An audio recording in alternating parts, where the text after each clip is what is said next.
At 7 o'clock, we got Elon, who went 8-4 last year, traveling to Wake, who went 8-5. Wake favored by 31.5 points on the ACC network, and is what is going to be our first set of the first week of actual college football. This is our 7 o'clock showing.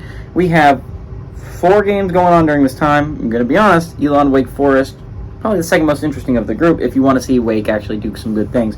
It's probably going to be the least close game of that early window, but if you want to see Wake and what they could be doing, this could be an interesting one. Sam Hartman went 274-28 last year, threw for 3,701 yards, 38 touchdowns, 12 interceptions, and they lost him.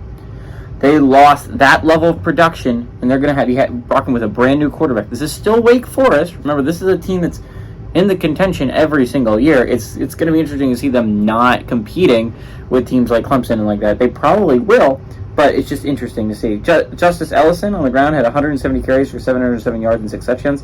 You also lose your top receiver in A.T. Perry, who had 81 catches, over 1,000 yards, and 1,096 receiving yards and 11 touchdowns.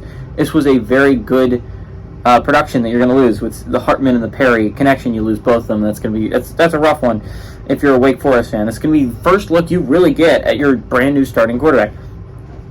It's going to be really cool. It's going to be really interesting if you're a Wake fan, because next week you play Vandy. And Vandy, you have to buy Hawaii. This is not a super good Vandy team, but it's a Power 5 football team. This is an FCS. This is a good chance to get a tune-up heading into a decent-sized challenge in Vanderbilt in week 2. So it's going to be an interesting game if you're a Wake fan.